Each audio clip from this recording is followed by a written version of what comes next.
tout le monde. Alors aujourd'hui nous allons faire ces petites pochettes. Alors Noël approche et pour les scrapeuses qui ont des calendriers de l'avant à faire, c'est une pochette qui est très facile à faire, très rapide à faire. Il n'y a pas besoin de colle, éventuellement un cutter, mais autrement on peut très bien s'en passer. Alors je vous dis à peu près le matériel qu'il faut. On peut le faire en pochette comme ça, on peut le faire, vous voyez comme il faut un carré, on peut le faire de la grandeur que vous voulez, on peut le faire comme ça, on peut le faire comme ça, on peut le faire tout petit éventuellement pour mettre sur la table de Noël. On peut faire aussi comme ceci avec un petit nœud. Après on peut le faire de toutes différentes manières. Donc pour ça il vous faut juste un carré. Alors là, pour celui-là, j'ai pris un carré de 21 sur 21. Voilà, 21 sur 21. Alors, on prend notre carré. On le met comme ceci et on va bien le mettre bien au bout comme ça. On va maintenir en plus bien comme il faut au bout. On maintient la pointe. On maintient la pointe et on va glisser le doigt comme ça pour ensuite aller de chaque côté. Et ben vous voyez déjà ma feuille, moi, elle n'est pas droite. Donc je vais recommencer. Il faut vraiment bien le mettre au bon endroit. Vaut mieux le faire bien pour que ce soit... Voilà. Vous voyez? Bien comme il faut. Vous maintenez bien, vous prenez bien, vous faites bien votre pointe comme il faut. Et une fois que vous l'avez bien mis, vous glissez et vous allez de chaque côté. Une fois que ça c'est fait, on va prendre 1 centimètre et un crayon parce que on va faire le pli là. Ça. Donc là ça fait 1 centimètre et demi. Vous voyez? Donc, ce que l'on va faire pour que votre pli soit bien régulier, on va prendre le centimètre et on va mesurer 3 centimètres. Là, et là, on va mettre un petit coup de crayon. On va faire pareil de l'autre côté. 3 centimètres. Là. Et on va faire pareil au milieu. Voilà. Mais une fois que vous avez fait ça, vous faites votre pli. C'est-à-dire que vous le pliez et vous allez le mettre là, à la marque du crayon pour que votre pli soit bien régulier. Ça sera plus facile pour exécuter votre pochette pour qu'elle soit le plus droite et plus facile à faire possible. Voilà, le trait de l'autre côté. Voilà. Là, on est bien. Bien comme il faut. Et après, vous n'hésitez pas à prendre le plioir, ça sera plus facile. Vous voyez, il s'est remonté celui-là. Pourquoi? Je ne sais pas. Hop.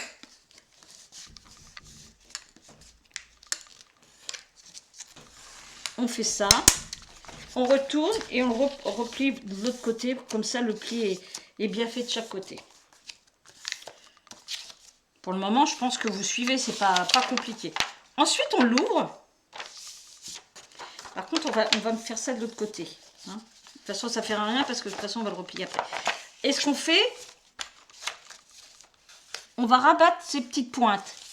Les petites pointes là, on va les rabattre jusque là. Vous voyez, de façon à ce que ça soit droit de chaque côté, comme ça.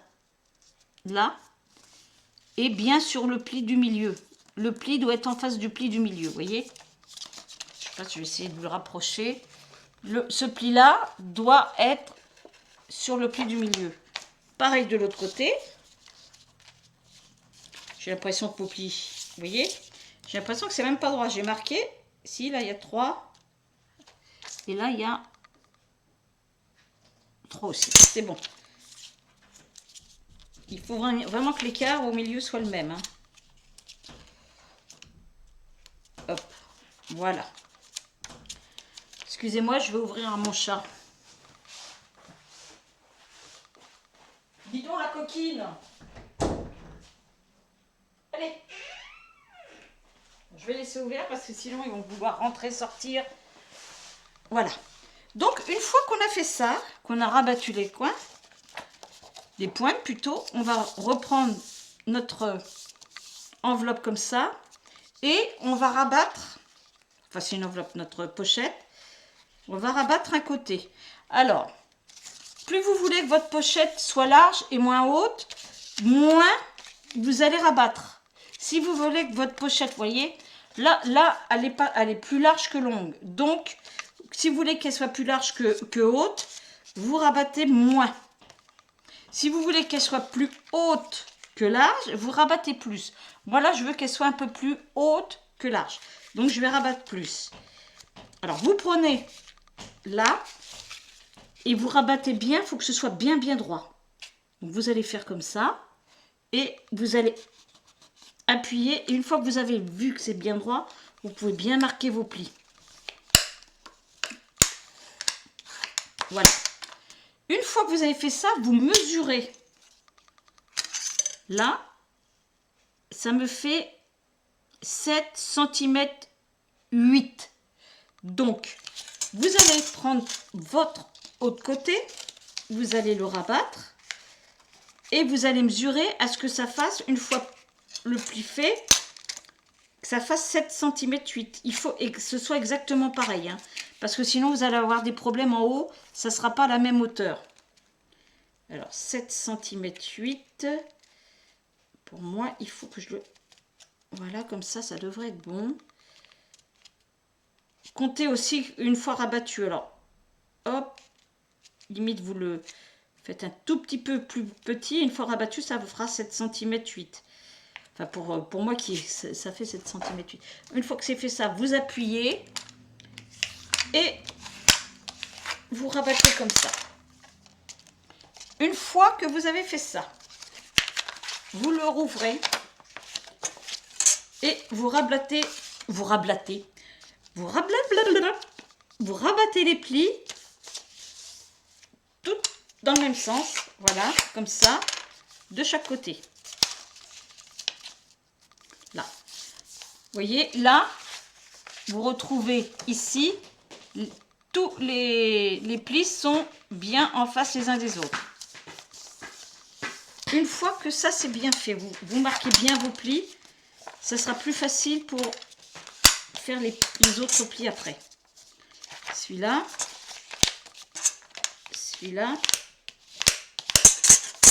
voilà, on va bien les marquer comme il faut. Voilà, souvent celui-là on l'oublie, on va bien le marquer comme ceci, ça sera plus facile. Hop, et là pareil. Ce qu'on va faire maintenant, on va prendre le pli, le premier pli là, et qu'on va ramener à celui-là. Comme ça. Et après, une fois que c'est fait, vous n'avez plus qu'à aplatir à l'intérieur. Et c'est pour les 4 côtés pareil. Hop, on prend celui-là et celui-là. Des fois, il faut le petit coin là, parce qu'il des fois, il résiste un petit peu. Et vous le rabattez l'un sur l'autre. Et après, vous faites votre pli à l'intérieur.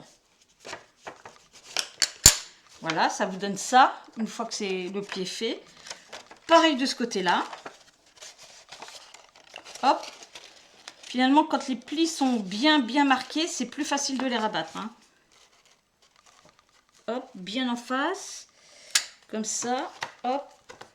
Et je vous conseille, oui, je vous ai peut-être pas dit, je vous conseille un papier pas trop fin, mais relativement pas trop épais non plus, pour que ce soit plus facile à travailler. Parce que celui-là était assez épais, et là j'en ai fait un épais, et souvent dans l'épais comme ça, ça se casse un peu le papier.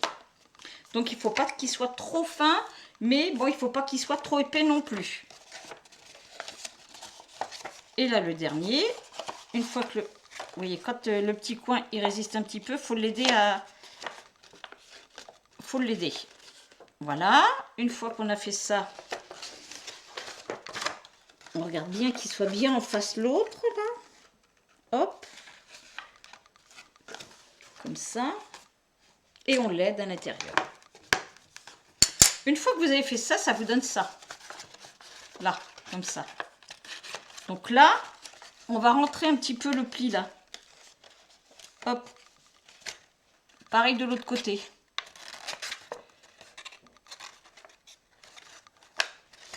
Comme ceci. Vous voyez, c'est bien.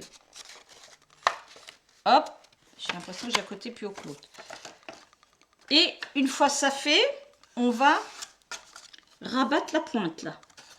On va rabattre la pointe jusqu'au coin. Jusque là, là. Hop. Normalement, ça devrait être... Théoriquement, si c'est bien mesuré partout, ça doit vous faire quelque chose de droit. Mais des fois, même si on essaie de bien mesurer, il y a des bugs. Là, c'est bon. Une fois qu'on a fait ça, vous voyez, les plis là, vous prenez les plis là, vous aidez le bas à se, vous voyez, à se fermer comme ça. On va y arriver. Ça vous donne la pochette bien aplatie. Vous l'aplatissez bien. Et vous n'avez plus qu'à rabattre la petite pointe. Comme ceci. Donc là, moi, c'était un carré, je crois. Oui, je vous ai dit de 21 sur 21. Voilà, ça vous fait votre pochette. Donc, la pochette, vous pouvez très bien juste y coller un petit numéro. Comme ça, là, comme j'ai fait. Et, eh ben, elle est passée où, celle-là? Eh ben, je la retrouve pas. C'est pas grave. Bah si, c'est celle-là, c'est celle que j'ai défaite. Vous voyez, celle-là, hop.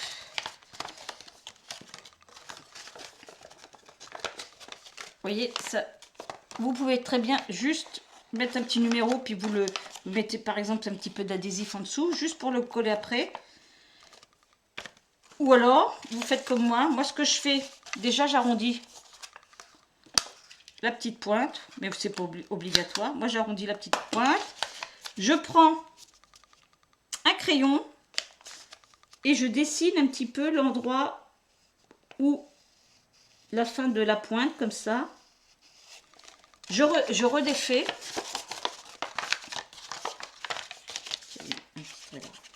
Hop. Et ce que je vais faire, je vais couper.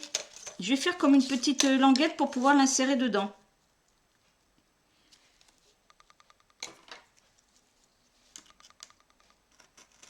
Hop.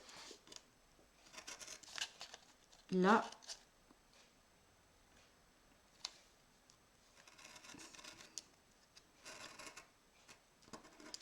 Vous voyez, je vous montre.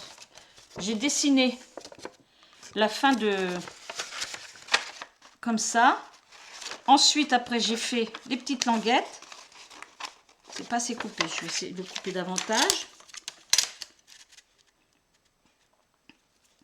Avec votre cutter. Vous faites une... Oh, je sais pas ce qu'il a, mon cutter. Enfin, j'en rachète un parce qu'il tient plus le...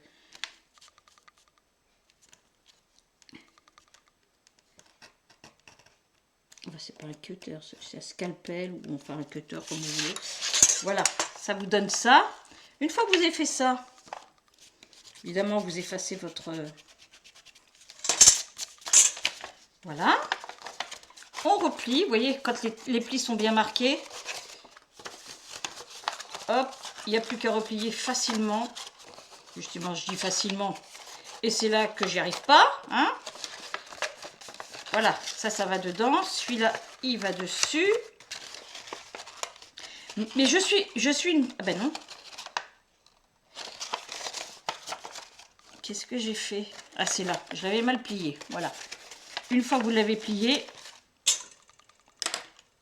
j'ouvre un peu le... Et je l'aide à s'insérer dedans. Et là, il ne veut pas. Voilà. Ça vous donne ça. Donc maintenant, vous voyez, vous n'avez pas besoin de colle. Juste ça, comme ça, où je vous dis, vous pouvez très bien mettre une petite... ça tient pas. une petite languette comme ça, avec le numéro dessus, vous voyez, hop, je l'avais collé, il s'en allait, c'est pas grave, une petite languette comme ça, mais moi là, ce que je vais faire, je vais juste y glisser un ruban. Je vais y glisser un ruban, et puis après, vous pouvez très bien mettre votre numéro ailleurs, ou quelque chose comme ça. Mais je trouve qu'un petit ruban, c'est très joli aussi, puis je suis très ruban, moi, hein. J'aime beaucoup les rubans, puis bon, là, c'est la période de Noël, donc... Et vous n'êtes pas obligé de décorer, hein, vous pouvez le laisser comme ça, mais je trouve que décorer, c'est quand même plus joli. Hop!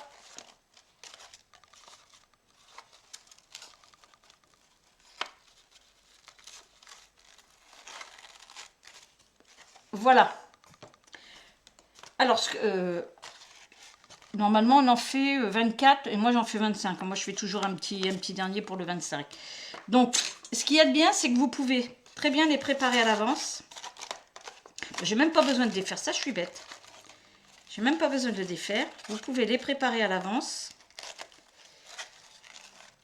Et si vous n'avez pas beaucoup de place, l'avantage c'est que vous pouvez très bien les ouvrir et les empiler les uns sur les autres. Et au moment où vous avez tout préparé à ce que vous allez mettre dedans, vous pouvez, hop, les replier, parce qu'une fois que les plis sont faits, c'est très, très simple à replier, comme ceci, et voilà. Et puis après, vous pouvez, bon, hein, c'est pas que vous pouvez très bien en faire et que ce soit pas pour Noël non plus, hein, vous pouvez les faire pour n'importe quelle occasion. Donc vous voyez, vous avez cette grandeur-là, vous avez cette grandeur-là, celle-là, celle-ci si vous voulez vous mettre à côté de la table. Bien sûr, bon, les coloris sont pas ceux de Noël, mais ils sont bons. Il y a celle-ci, même tiens, pour un premier de l'an, si vous avez des invités, vous pouvez toujours mettre un petit paquet à côté. Voilà. Donc pour celles qui ont des calendriers, c'est parfait, c'est très rapide et tout. Alors donc ben, je vous souhaite de bonnes créations, bon courage pour ceux qui ont des calendriers de l'Avent, parce que c'est souvent très très long à faire. Et puis ben, je vous dis à bientôt pour un prochain tuto. Au revoir!